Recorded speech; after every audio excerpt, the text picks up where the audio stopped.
Bon, Denis, je crois que ça y est, on va pouvoir y aller. Je vais pouvoir vous laisser ma place dans pas longtemps. Hein, ben, on va démarrer là. Ça va, vous êtes prêts? Je suis prêt. Bonjour, c'est aujourd'hui la 200e fois que nous déshabillons en tout bien, tout honneur, les politiques. Et pour fêter ça avec vous, sans qui ces 200 fois n'aurait pas été possible, eh bien, nous avons choisi de revenir sur quelques moments forts avec des politiques dans l'émission et un moment exceptionnel, dispositif exceptionnel. Je vais laisser ma place à Denis Bertrand, sémiologue, professeur à Paris 8 et habitué de l'émission. Hein, c'est vous qui, sous la houlette de Marie Lebon, actuellement en régie, allez piloter cette émission. Denis, prenez ma place. Merci. Je vous surveille quand même, hein. Je vais pas très loin. Et voilà. Merci Hélène Risser. Les politiques deviennent parfois animateurs à la télévision, pourquoi pas les universitaires? C'est vrai ça. Pour commencer, rappelons Déshabillons-les à l'origine, en 2007. Ce projet était de faire une émission d'analyse sur les discours et les comportements politiques d'un point de vue non politique, en sollicitant les sciences humaines et sociales, linguistes, politologues, sémiologues, ethnologues, psychanalystes. Les extraits que nous allons voir ont un point commun. Ils sont tous centrés sur la parole des politiques, commentant leur propre usage de la parole et commentant également les commentaires dont elle a été l'objet. Pour déshabiller cette mise en abîme des commentaires, avec nous, quelques grands habitués de l'émission, Hélène Risser, journaliste et romancière, fondatrice de Déshabillons-les, Jean-Pierre Winter, psychanalyste, et Gilles Masson, communicant, président de MC Saatchi GAD. Bonjour à tous les trois. Bonjour. Et commençons, si vous le voulez bien, avec la réaction des politiques aux commentaires des sciences humaines.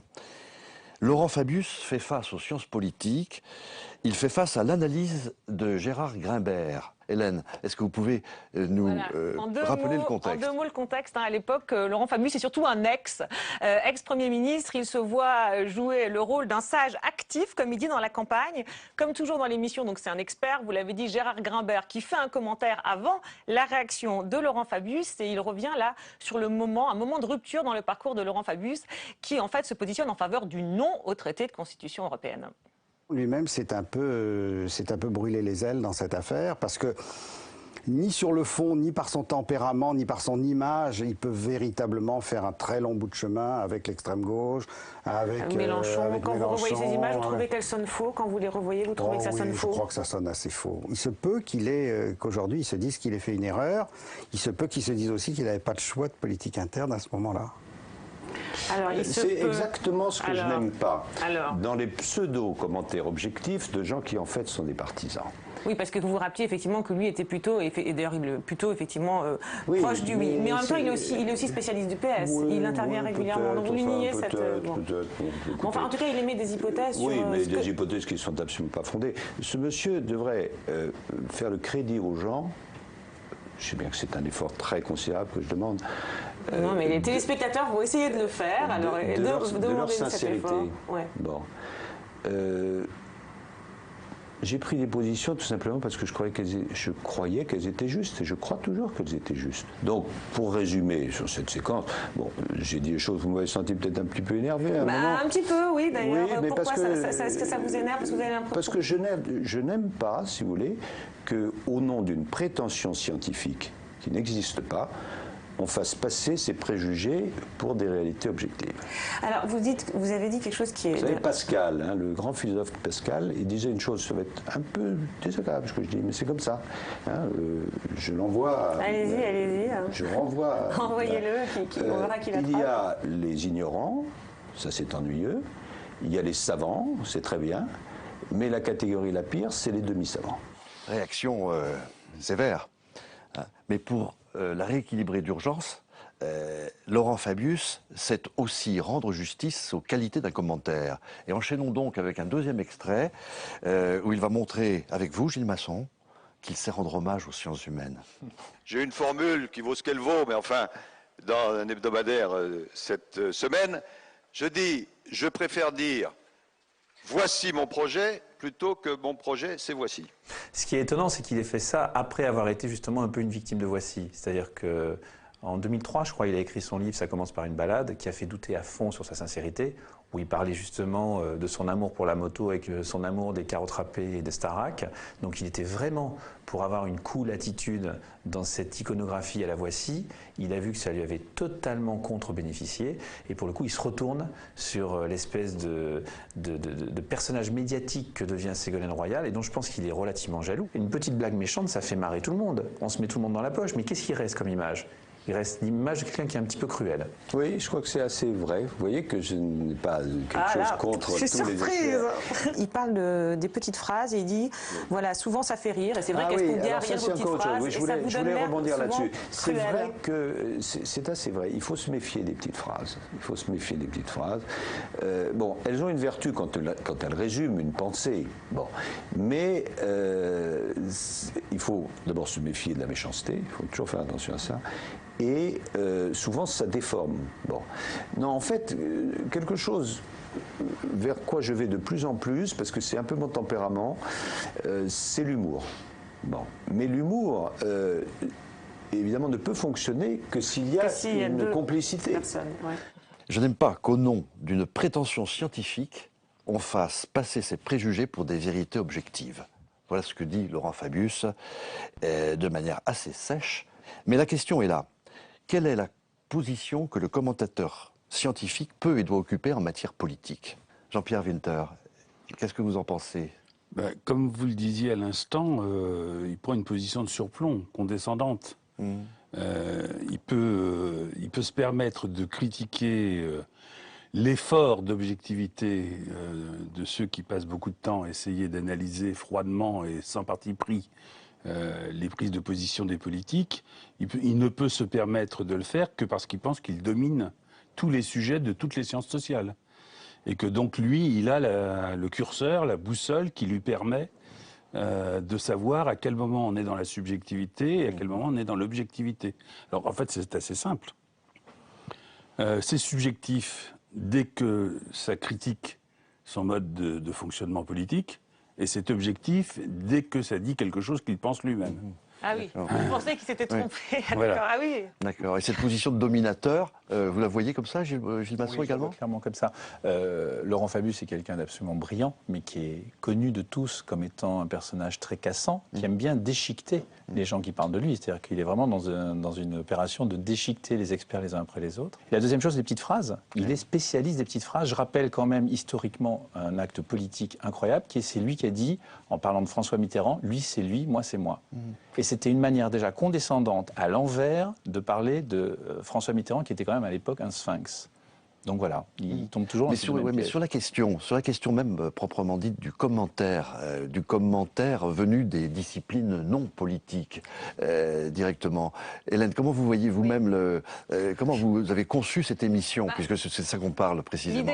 L'idée, parce qu'il y a beaucoup d'experts qui parlent, voilà, la télévision, il y a sans cesse des experts qui commentent ce que font et disent les politiques. C'est vrai que la spécificité, on va dire, de l'émission et de l'exercice auquel elle va accepter, il faut quand même lui rendre hommage, avoir accepté de se prêter à l'exercice. Laurent Fabius, c'est d'avoir effectivement un psychanalyste qui analyse des images et il réagit après. Gilles Masson qui est communicant mais qui ne travaille pas avec les politiques du tout. Donc des gens qui ont vraiment un regard extérieur. On essaye d'être très rigoureux, effectivement, d'être resté dans des choses très objectives, voilà, de ne pas faire de psychanalyse sauvage, évidemment. Enfin, ça, c'est vraiment une des règles de l'émission. Nous aussi, on a une discipline. On essaye en tout cas. Et c'est vrai que j'avais été très surprise de la réaction de Laurent Fabius parce que je m'attendais à ce qu'il réagisse mal au parti. Alors vous dites ça vous semble normal. Moi, je m'attendais à ce qu'il réagisse mal sur la communication parce que je trouvais ça assez dur. Sur les partis plus politiques, ma foi, je me disais, il a l'habitude, il a dû se remettre en question, c'est des choses dont il a déjà débattu. Et c'est vrai, j'étais très surprise de sa réaction. Donc réaction sévère, mais parfois ça tourne à l'aigre. Ça tourne carrément à l'événement qui se produit au sein même de l'émission. Voici Jean-Luc Mélenchon, qui se déclare candidat à la présidentielle en 2012. Hélène Risser va le rencontrer avec son petit ordinateur plein d'images. Retour sur ses piques et ses colères à l'égard des journalistes, cette fois avec l'analyse du psychanalyste. Parce que le problème, c'est qu'elles sont dans les bois, les prostituées. Mais j'en ai rien à faire. Si vous voulez me parler de ça, vous allez trouver quelqu'un d'autre, d'accord? Avec moi, vous parlez de choses sérieuses. Dignitas, c'est de gravitas, la maxime romaine. Donc avec moi, vous parlez de politique, et vos sujets de merde, vous allez les faire avec des gens qui veulent répondre à la merde. Les mots qui lui viennent, c'est par exemple la merde. On lui parle de sexualité, Hein, les mots qui lui viennent, c'est de la merde. C'est-à-dire, on passe du sexuel au scatologique. Hein, et on sent bien qu'il y a une espèce de violence interne contre un sujet qui occupe, tout le monde le sait, c'est une banalité de le dire. Hein, l'argent et le sexe, c'est ce qui mène le monde. Pourquoi privilégier et considérer, comme il le dit à ce jeune journaliste, pourquoi considérer que la seule chose qui soit sérieuse soit les choses dites politiques? Non, mais lui, là, il vient de dire que les mots qui me viennent à l'esprit lorsqu'on parle de sexe, c'est la merde, etc. Vous l'avez entendu comme moi. Et vous ne trouvez pas que c'est un peu voyeuriste et un peu offensant d'être obligé de supporter ça? Non, ça ne vous vient pas à l'esprit. Vous n'avez donc aucune dignité. Mettons que je me mette à parler de la vôtre de sexualité. Qu'est-ce que vous en diriez? Non, mais c'est pas ce qu'il dit. Hein. Si, c'est ce qu'il dit. Non, c'est pas ce qu'il dit. Enfin, en tout cas, c'est pas l'objet du tout de parler. Nous, on n'est pas là pour parler de... Non, mais vous êtes la décence incarnée, c'est bien connu. Il n'y a qu'à voir ce truc, cette espèce de luberlu là, qui comme ça s'amuse à transposer mes discours. Qu'est-ce que vous en savez de ma vie sexuelle? Mais on parle de votre vie sexuelle. Si, madame, vous avez mal écouté, ou alors vous ne faites pas attention aux mots quand il s'agit des autres. Maintenant, on va parler de votre vie sexuelle à vous, si vous voulez. Ça va être un sujet. Est-ce que dans votre manière de vous comporter à mon égard, vous n'exprimez pas une frustration? Ça, c'est de la psychologie de comptoir, de la psychanalyse.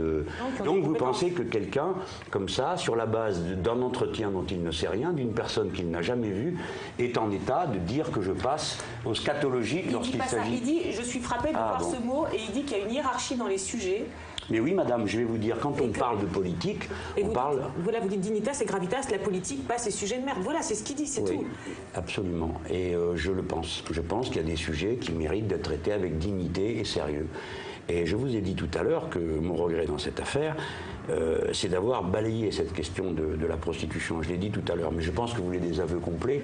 Tant qu'on trouvera normal que des spectacles obscènes ou violents de toutes sortes soient produits, que dans une interview, au lieu d'interroger un homme sur ce qu'il dit, on prétende lui montrer une espèce de gourou dégénéré qui prétend mettre à nu ce qu'est son identité en tant qu'être humain. Je répète, c'est pas ce qu'il a dit, mais bon, il a dit, vous avez... Non mais madame, vous avez compris ce que vous voulez. Moi j'ai compris, vous avez des diplômes, moi aussi, on est capable de regarder une image. Et de ne pas entendre la même chose. Voilà, surtout que pour vous c'est plus facile, c'est pas vous dont il est question, c'est de moi dont il est question. Voilà, donc je vous redis, c'est ça la scène. Il y a la communication politique, on essaie d'aller derrière. Mais voilà, derrière n'existe pas, voilà ce que je veux vous dire. En même temps, comme dans ce que vous dites, il y a toujours un peu de provocation, il y a un peu d'humour, il y a beaucoup de colère, sans qu'on sache si c'est une colère calculée, une colère spontanée, etc. Et ben on a envie de savoir, est-ce que c'est une colère calculée? Vous avez l'impression que vous en savez plus après qu'un type ait dit que c'était scato? Moi, je vais vous dire un truc, ce que j'ai appris au bout de cet entretien, oui, j'ai appris quelque chose. Parce que moi, j'ai souvent pensé que votre colère était calculée. Et là, je me dis non, en fait, elle est spontanée. Parce que je vous ai vu réagir. Et c'est vrai que ça dit quelque chose sur vous qui, je pense, est intéressant pour les citoyens. Parce que c'est dans quelle mesure cette colère est calculée ou pas. Et moi, j'ai appris quelque chose. Alors après est-ce que vous admettez l'idée qu'on puisse être, écoutez-moi, sans calcul, qu'on puisse être offensé et qu'on décide de ne pas le cacher? Je l'admets. Ma première question, après cette séquence événement, c'est dur à évidemment touche d'abord la relation entre la journaliste et la personnalité politique. Ce qui me paraît intéressant, c'est qu'on passe ici de l'interview véritablement au dialogue, et du dialogue au dialogue musclé. Au dialogue musclé, qui d'ailleurs assez réussi, je trouve, des deux côtés. Mais pourtant, entre embarras, provocation, complicité, séduction, insistance, résistance, je veux dire, quelle est la part, le rôle du journaliste, ou de la journaliste en l'occurrence, et est-ce qu'il y a une dimension de narcissisme dans cette relation avec le politique? De narcissisme, c'est-à-dire que vous voulez dire parce que effectivement c'est un dialogue, c'est ça, parce qu'il y a un vrai échange. Parce que le journaliste et le politique, à partir du moment où ça devient un dialogue, et même un dialogue musclé comme c'est le cas ici, se trouve sur un pied d'égalité. D'accord. Ce n'est plus la relation d'accord. d'interview. Je vois ce que vous voulez dire, bien sûr. Mais alors il y a une chose, moi, que je me suis dite, et je reviendrai après sur ce que je me suis dit pendant qu'on échangeait, parce que j'ai quand même eu le temps de réfléchir. Sa colère a duré très très longtemps. On l'a beaucoup coupé au montage, mais ça a duré quand même, je crois, 40 minutes, 45 minutes, l'échange.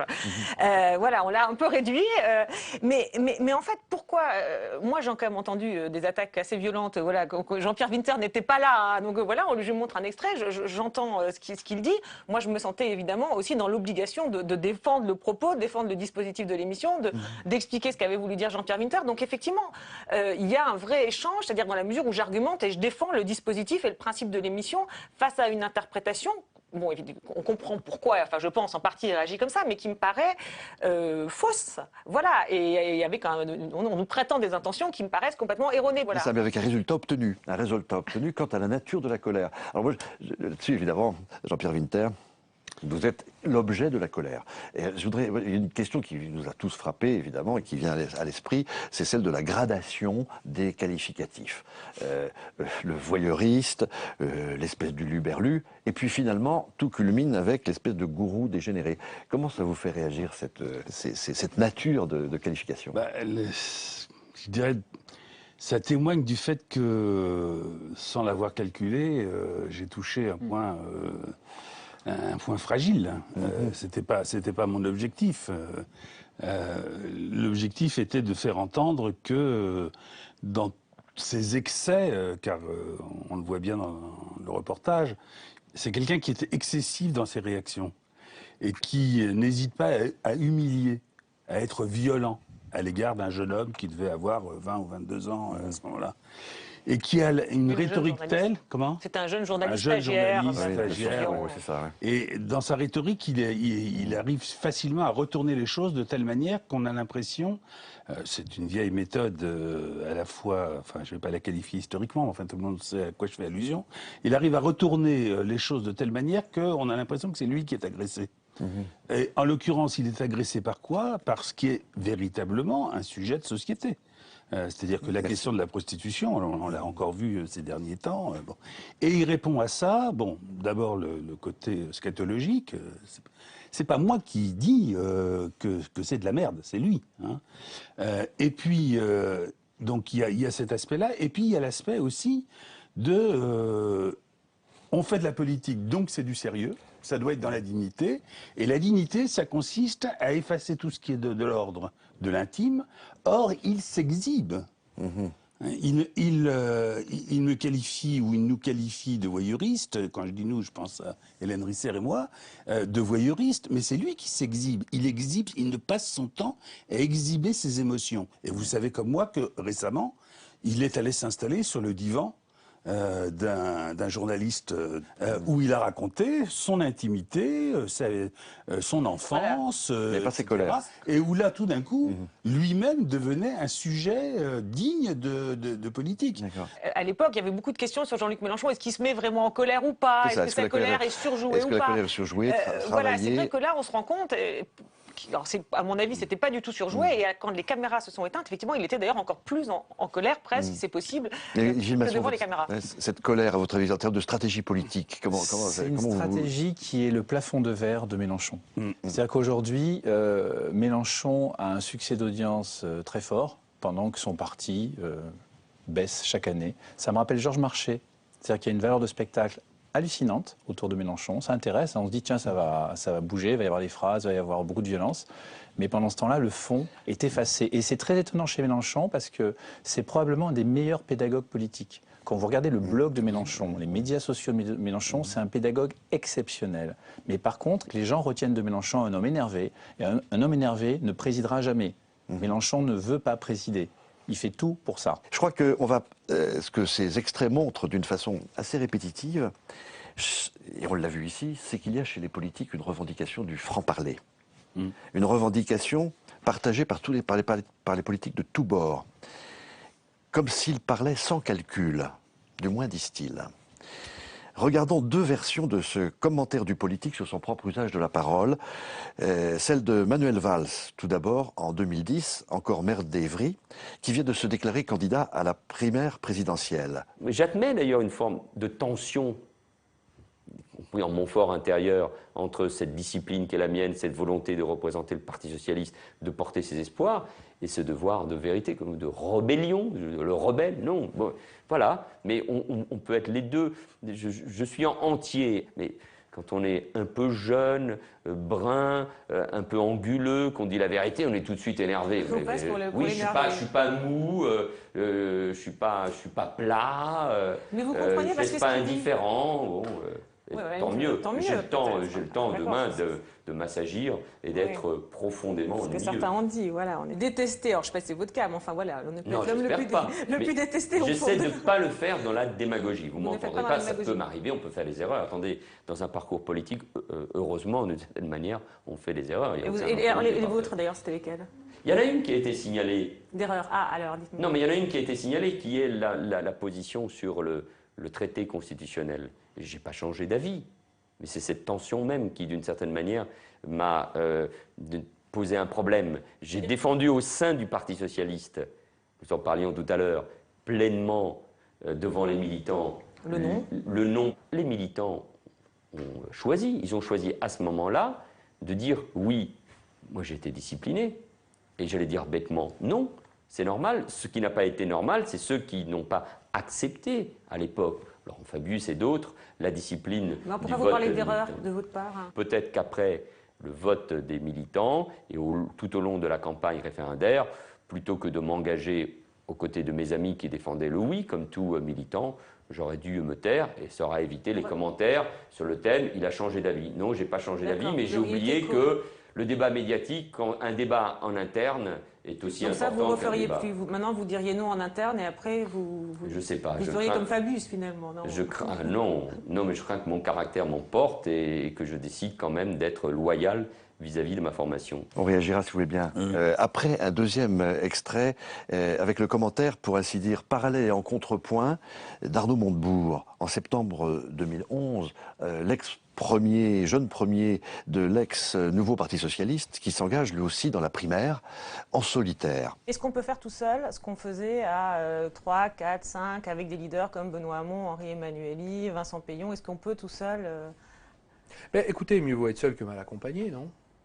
Surtout si c'est pour que ça se termine avec François Hollande. Non? Parce que ça s'est terminé avec François Hollande. Donc, vous dites, finalement, on a fini avec François Hollande, donc on sent bien que François Hollande, c'est un peu, du moins dans votre esprit, le repoussoir non, absolu. C'est pas le repoussoir, non. Attendez, non, je dis pas ça. C'était le premier secrétaire de l'époque qui jouait le consensus et puis l'immobilisme. C'est vrai. Bon. À propos de François Hollande, je voulais revenir sur un moment qui peut paraître anecdotique, mais qui est quand même lourd de sens, car c'est un moment où vous avez fait de l'humour, et ça vous arrive pas souvent de faire de l'humour.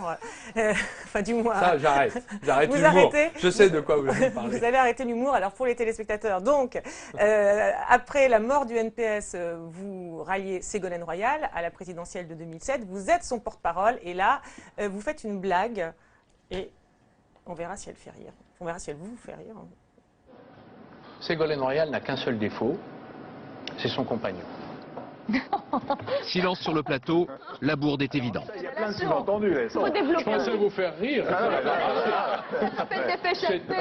C'était pour rire. Mais la blague ne fait pas rire Ségolène Royal. Au moment où certains dénoncent un trou d'air dans la campagne socialiste, verdict, 1 mois de suspension pour Arnaud Montebourg, histoire de remettre de l'ordre dans son équipe. Je rétablis de l'ordre juste. Et j'exerce mon autorité juste. Voilà. Bah vous riez encore alors, finalement.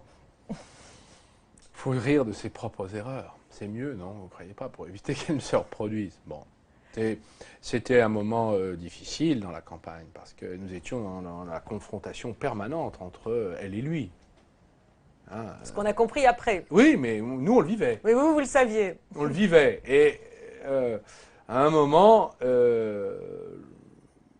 je me suis dit, est-ce que je le dis? Je ne dis pas, oh non, je peux pas, c'est pas possible. Puis en même temps... ça vous démangeait de dire la vérité alors? Oui, j'avais envie de le dire. Mais c'était une erreur. Vous avez envie de dire quoi? Ils s'entendent pas, c'est l'enfer. Vous avez envie de dire quoi?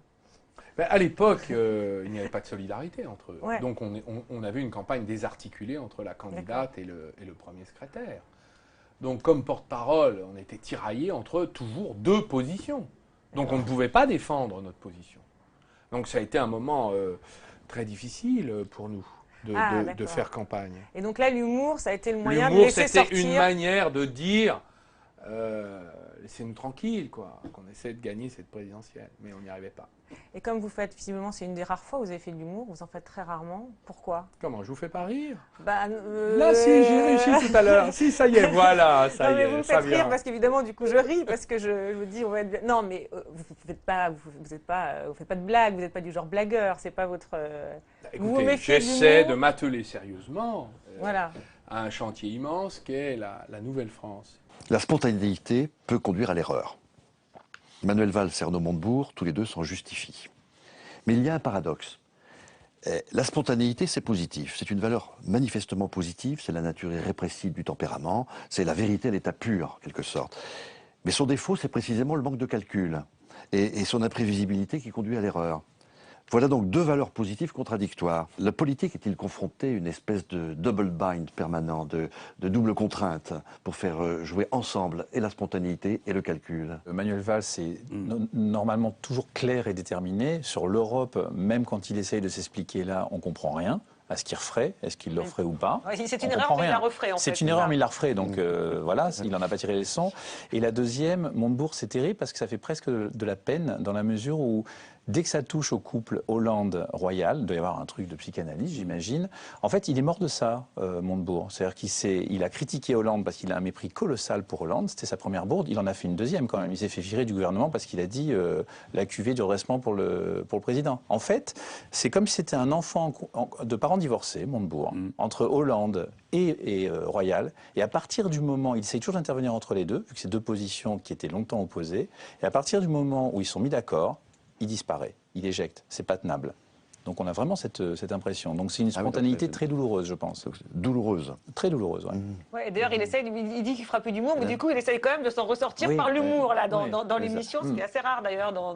Cette invocation de l'humour, aussi bien chez Laurent Fabius que chez Arnaud Montebourg, est quand même intéressante aujourd'hui en politique, non? Ce statut particulier accordé à l'humour, comme si l'humour permettait d'avoir échappé à toutes ces contradictions. Il y a plusieurs lectures à l'humour. Il y a ce que disait M. Winter qui est l'ironie. L'ironie, ça peut se lire à 3 ou 4 degrés différents. Donc c'est une espèce d'ambiguïté qui en général dessert les politiques dans les grands médias.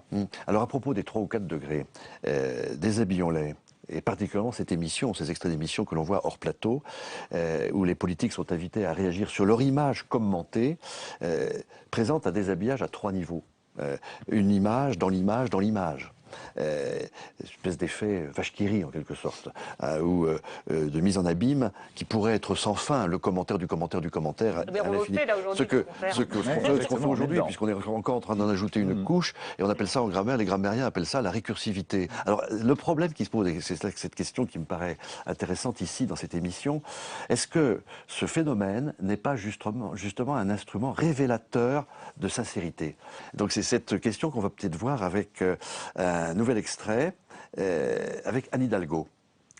Alors Anne Hidalgo, donc le contexte, Denis Bertrand, nous sommes fin 2013 et Anne Hidalgo à l'époque donc est candidate à la mairie de Paris et nous lui montrons un commentaire analysant ses relations avec Martine Aubry. Les deux étaient très amies, elles se sont brouillées. Ça peut paraître anecdotique, mais ça ne l'est pas, comme l'explique le journaliste politique Philippe Martinat. Et puis là encore, un effet vache qui rit, Anne Hidalgo va réagir après. Cécile Duflot, désormais candidate aux législatives dans le 11e arrondissement de la capitale. Un parachutage assimilé à une déclaration de guerre par Bertrand Delanoë. Le maire de Paris, qui a déjà mis sur orbite Anne Hidalgo pour lui succéder en 2014, voit d'un très mauvais œil l'arrivée d'une concurrente plus médiatique que sa dauphine désignée. Je me suis toujours opposé au parachutage et on ne se sert pas de Paris comme d'un marchepied pour autre chose. Voilà, alors Bertrand Delanoë voit d'un mauvais œil, mais Anne Hidalgo aussi, même si elle ne s'est pas exprimée devant les caméras à l'époque. Elle, c'est pas d'un mauvais œil, elle voit rouge carrément. Il faut se rappeler que Anne Hidalgo connaît très bien Martine Aubry. Elle a travaillé dans son cabinet ministériel en 1997 et depuis elles sont amies. D'ailleurs, le couple Aubry et le couple Hidalgo ont l'habitude de passer des vacances ensemble. Et c'est ce qui s'est passé d'ailleurs juste avant que Martine Aubry décide, à la surprise générale, d'investir Cécile Duflot. Et donc Anne Hidalgo le vit extrêmement mal. Elle le vit à la fois comme une trahison personnelle et comme une trahison politique. Et elle se rend au bureau national du Parti socialiste. Et là, il y a un esclandre, comme on en voit rarement au bureau national. À cette époque-là, donc Martine Aubry est la patronne du Parti socialiste. Et Anne Hidalgo lui vole dans les plumes, littéralement. Elle lui dit surtout, tu ne m'adresses plus jamais la parole. En fait, quand Bertrand Delanoë dit « vous me regretterez », il y en a une qui comprend, c'est Martine Aubry, c'est ça? J'en sais rien. En tous les cas, bon, il a bien rappelé les choses et la situation. Bon, voilà. Moi, je dis ce que j'ai à dire et en général, je ne m'embarrasse pas trop de, comment dire, voilà, de circonvolution. J'y vais direct. C'est sorti dans la presse, hein, c'est vrai que ça a été raconté cet épisode. Alors, j'ai pas dit exactement ça, non, mais j'ai pas dit jamais plus, je ne m'adresse plus la parole. Ça, c'est un truc que la presse a repris, mais... Vous avez dit quoi, qu'on sache alors, non, enfin. bah, j'ai dit, voilà, que ce qu'était en train de dire la première secrétaire Martine Aubry sur les conditions et les motivations de l'accord était fausse. Et donc, je lui ai dit... que ce n'était pas vrai ce qu'elle disait. Voilà. Et ça a été, c'est vrai que ça a jeté un froid que personne ne s'y attendait, mais moi je suis quelqu'un d'assez direct et d'assez franc. 2 fois elle le dit, j'y vais direct. Dans cette querelle d'un triangle féminin, Martine Aubry, Anne Hidalgo, Cécile Duflot, ce conflit, comment est-il géré?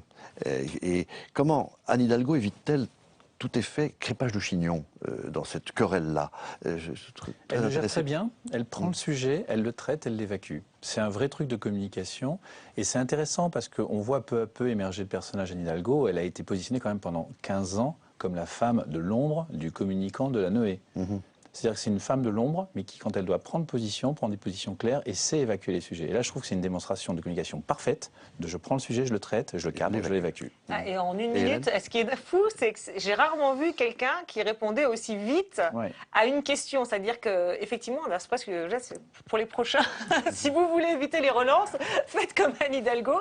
Parce qu'effectivement, j'avais à peine le temps de me rendre compte qu'elle avait répondu, qu'elle était passée à autre chose. Mais cela dit, elle n'évacue pas du tout le sujet. Hein. Elle répond, voilà, elle explique que voilà, ça lui correspond et elle fait ça très vite, alors que d'autres, comme je pense à Frédéric Mitterrand par exemple, avec qui on avait fait une émission, qui revenait sans cesse sur le moment qu'il aurait aimé évacuer. Et du coup, résultat, on a passé la moitié de l'émission dessus.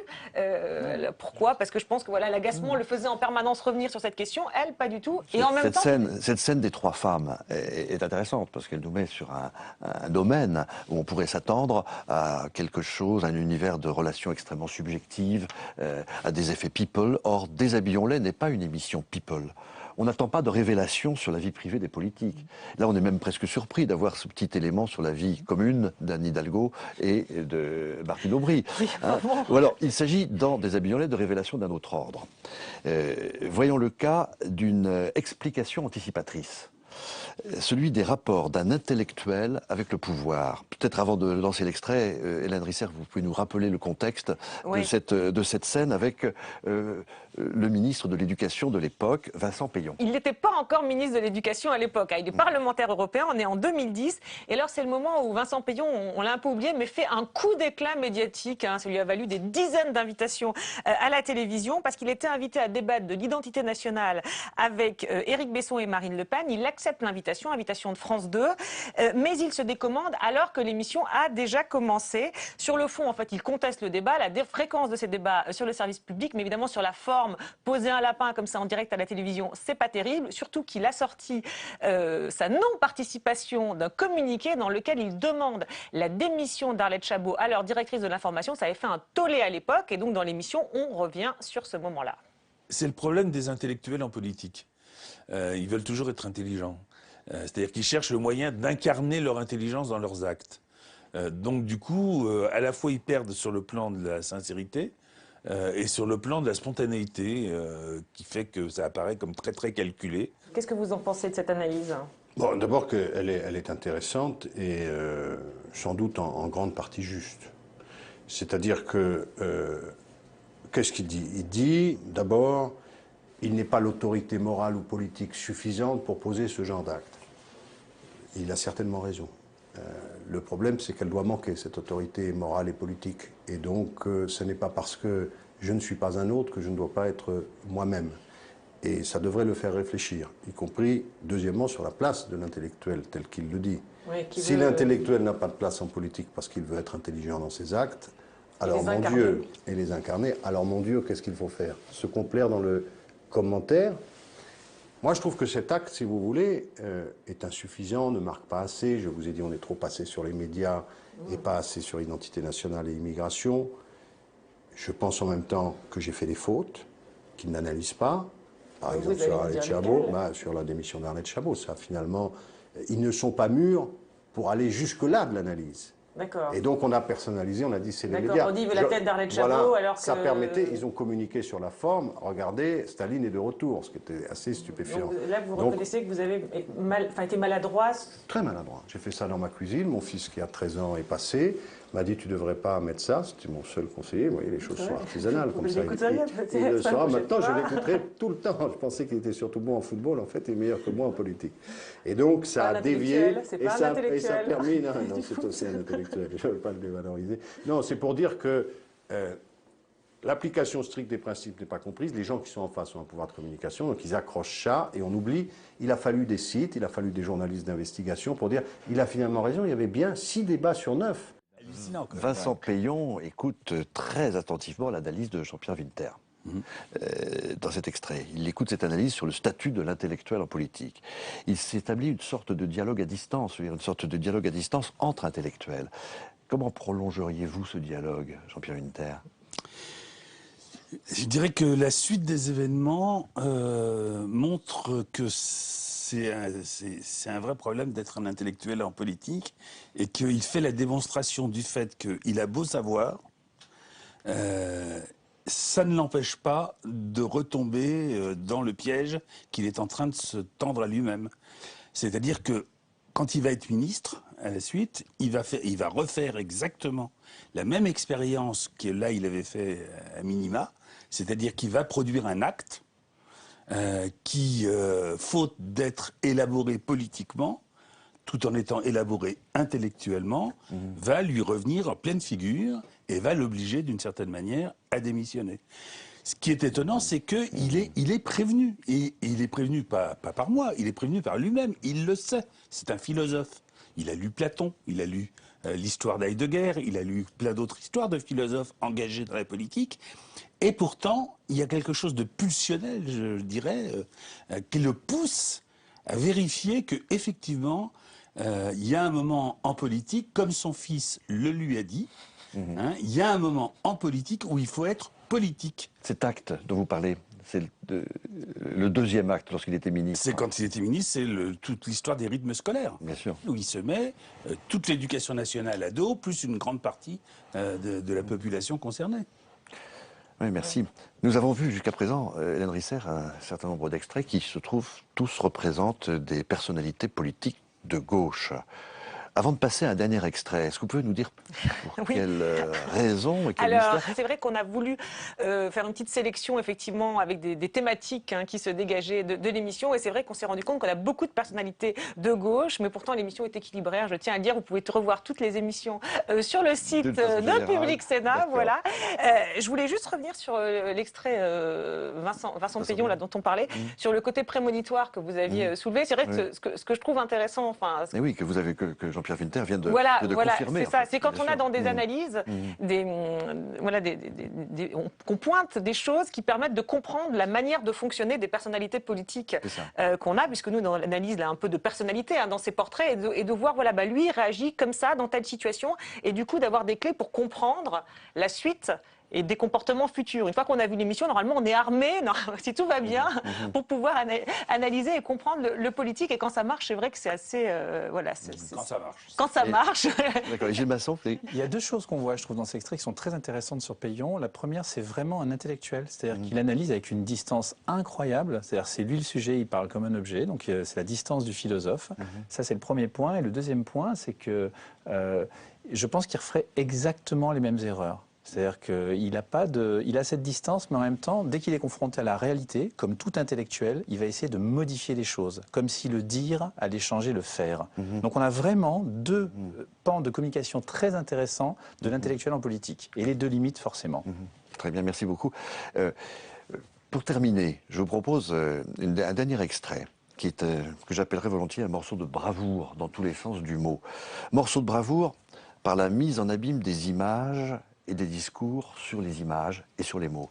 Mais morceau de bravoure aussi par l'affrontement avec un animal politique prédateur.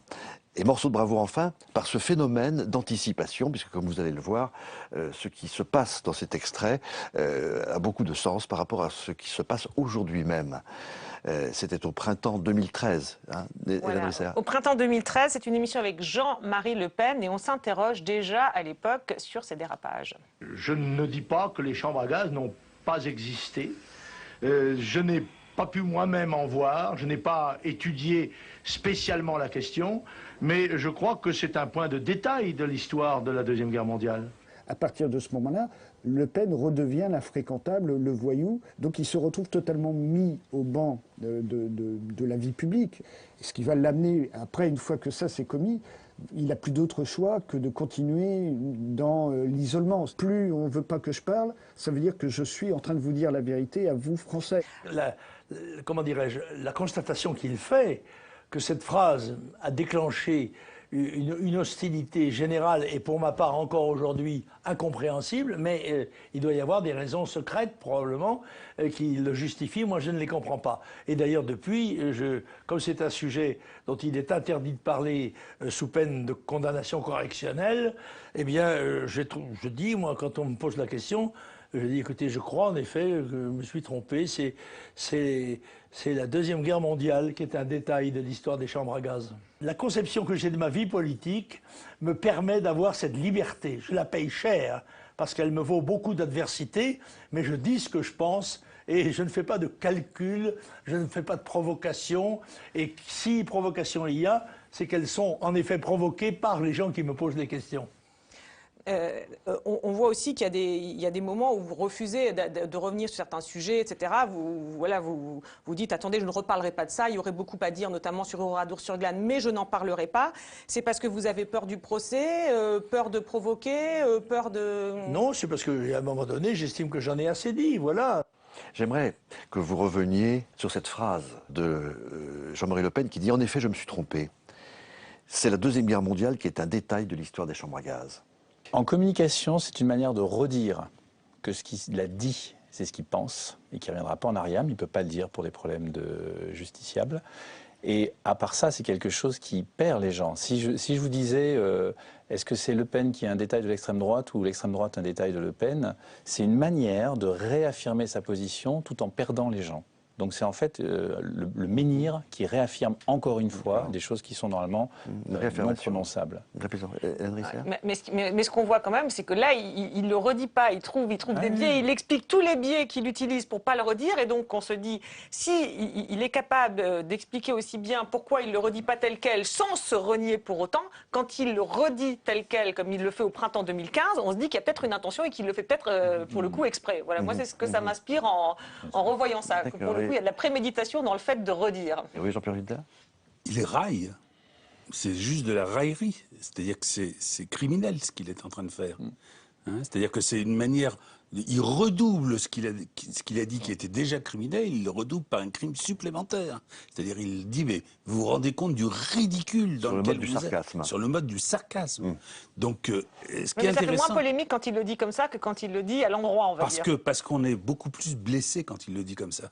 C'est-à-dire que la blessure est encore plus profonde, je crois. Ah oui. Et je crois que ce qui est intéressant sur la méthode de l'émission telle qu'elle apparaît, quand on relève par exemple un moment comme celui-là, c'est que ça devient pertinent, le travail que nous essayons de faire, quand on arrive à prélever un trait.